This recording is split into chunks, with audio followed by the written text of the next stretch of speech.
शादी से इनकार करने पर युवती की हत्या, आरोपी गिरफ्तार।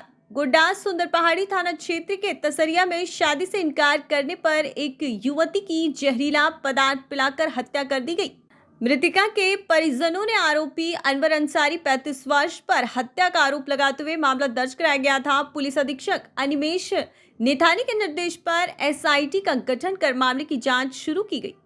तकनीकी जांच और लगातार छापेमारी के बाद पुलिस को सूचना मिली कि आरोपी पथरा हटिया में मौजूद है। मौके पर छापेमारी के दौरान अनवर अंसारी को गिरफ्तार कर लिया गया। पूछताछ में आरोपी ने अपना अपराध स्वीकार करते हुए बताया कि वह मृतका के साथ रिलेशनशिप में था और शादी के लिए दबाव डाल रहा था। पहले से शादीशुदा अनवर ने अपनी पत्नी से संतान नहीं होने के कारण शादी के लिए जोर दिया, लेकिन मृतका ने जनजाति परिवार का हवाला देकर शादी से इनकार कर दिया। नाराज अनवर ने ताड़ी में जहरीला पदार्थ मिलाकर युवती को पिला दिया, जिससे उसकी मौत हो गई। घटना के बाद आरोपी युवती को घर छोड़कर फरार हो गया था। पुलिस ने उसे गिरफ्तार कर न्यायिक हिरासत में भेज दिया है। मामला है जैसा कि आप सबको बता दें कि दिनांक 30/1/2025 को सुंदर पहाड़ी थाना के ग्राम तसरिया में एक महिला को ताड़ी या शराब में जहर देकर पिला करके मारने का एक आरोप लगाया गया। उनकी हत्या कर देने की बात प्रकाश में आई थी। इस संबंध में मृतका के परिजन जो है उनके द्वारा सुंदर पहाड़ी थाना कांड संख्या 625 दर्ज की गई थी। तथा चूँकि मामला काफ़ी संवेदनशील था, इस मामले को ध्यान में रख करके पुलिस अधीक्षक महोदय का एक निर्देश प्राप्त हुआ, जिसके आलोक में एक एसआईटी टीम गठन किया गया था, जिसमें मेरे अलावे एसडीपीओ महागामा, प्रशिक्षु पुलिस उपाधीक्षक कुमार गौरव, 2 इंस्पेक्टर जिसमें दिनेश कुमार महरी जो टाउन थाना के हैं, साथ ही साथ मधुसूदन मोदक, इसके अलावे थाना प्रभारी सुंदर पहाड़ी, शिवदयाल सिंह थाना प्रभारी महागामा, पुअनी रविंद्र कुमार गुप्ता और सशस्त्र बल उसमें शामिल थे। अग्रतर अनुसंधान के क्रम और छापामारी के क्रम में कल एक 17 तारीख को एक गुप्त सूचना प्राप्त हुई कि जो प्राथमिकी अभियुक्त है वो हमारे पथरा ग्राम जो है, यहाँ पे पथरा में आया हुआ, बाजार में आया हुआ है, हटिया में। इस सूचना पर तत्काल एक छापामारी दल भेजा गया था। जब हमारी छापामारी टीम वहाँ पहुँची बाजार में, तो पुलिस के बल को देकर उसने भागने का प्रयास किया, जिसको खदेड़ करके काफ़ी तत्परता के साथ उसको गिरफ्तार कर लिया गया। अग्रतर पूछताछ के क्रम में उसने इस कांड में अपनी संलिप्तता को स्वीकार किया है तथा उनके द्वारा घटना कारित की जाने की बात स्वीकार की गई है। उनको इस कांड में न्यायिक अभिरक्षा में भेजा जा रहा है।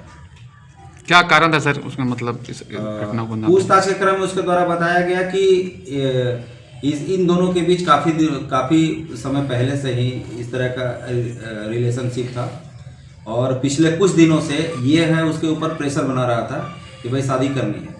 क्योंकि ये जैसा कि हम लोग को अनुसंधान के क्रम में पता चला है कि इसका पूर्व का जो शादी है, ये लड़का ऑलरेडी शादीशुदा था और ये उसका कोई बच्चे नहीं है उसमें, तो ये अपना प्रयास कर रहा था। इसकी वजह से उसको प्रेशराइज कर रहा था कि भाई हमको तुमको शादी करना है। जब लड़की का कहना था कि भाई हम चूँकि जनजाति फैमिली से हैं तो हम तुम्हारे साथ शादी नहीं कर सकते हैं, इसी बात को लेकर के या क्षुब्ध होकर के इसने जो है कुछ उस तरह का जहरीला पदार्थ खिला दिया, जिससे उसकी मृत्यु हो गई। कहाँ पे सर जहरीला पदार्थ खिलाया था? वो अभी जैसा कि इसने बताया कि जिस दिन ये घटना हुआ है, जिस दिन कारित हुआ है घटना, उस दिन इसके द्वारा एक दिन पहले से ही उसके घर पे था और ये जाकर के उसी के बगल में एक जो घटना स्थल है जहाँ पे, वहाँ पर बताया जा रहा है कि इसके द्वारा ले जाया गया और उधर ही कुछ उस तरह का पदार्थ था, जो जहरीला पदार्थ था, उसको ताड़ी में मिला करके। युवक समुदाय किस समुदाय से सर, पहाड़िया था या फिर अन्य किसी समुदाय से? नहीं, उसका नाम अनवर अंसारी है। अच्छा। इसका पिता मुर्शिद अंसारी या सनबनी गोड्डा का रहने वाला है। आपराधिक इतिहास भी था क्या सर? आपराधिक इतिहास के बारे में अभी तक हम लोग को पता चला है कि दुमका में पूर्व में ये बहुत पहले किसी कांड में जल गया है, लेकिन चूंकि वो कांड का पूरा डिटेल नहीं है, जैसे ही वो हम लोग को मिल पाएगा अनुसंधान क्रम में। मृतका लड़की पहले से शादीशुदा थी? लड़की मृतका शादीशुदा नहीं थी, लड़का शादीशुदा था। दबाव कौन बना रहा था शादी का, लड़का या लड़की? लड़का उसके ऊपर दबाव बना रहा था कि तुमको शादी करना, चूंकि उसके बच्चे नहीं हो रहे थे, तो उसके ऊपर लड़की के ऊपर दबाव बनाने की बात प्रकाश में आई है, जो इसके द्वारा बताया गया था। हमने शादी के लिए फोर्स कर रहे थे और शादी के लिए मना कर रही थी। सर इसमें तो 4-5 लड़कों का और नाम आया था, तो क्या उन लोगों की क्या संलिप्तता थी? नहीं, वो पूछताछ के लिए ऐसा लगा था, नाम किसी का नहीं आया था। प्राथमिकी में जो वादनी के द्वारा जो आवेदन समर्पित की गई है, उसमें इसी के प्रति इसका बताया गया था कि भाई एक अभियुक्त है जो वो इस तरह का कांड कारित किया है। अग्रतर अनुसंधान के क्रम में पूछताछ के लिए अन्य व्यक्तियों को, अन्य जो लोग हैं उनको लाया गया था, उनसे पूछताछ की गई थी ताकि युवती उनकी बालिग गिरफ्तारी बालिग है या जल्द की जा नालिग सके। नाबालिग है सर युवती? युवती नाबालिग नहीं है। युवती का उम्र जो है, हमारा जो सर्टिफिकेट प्राप्त है उसके अनुसार से 22 या 23 वर्ष की है। और इसका आरोपी का आरोपी का उम्र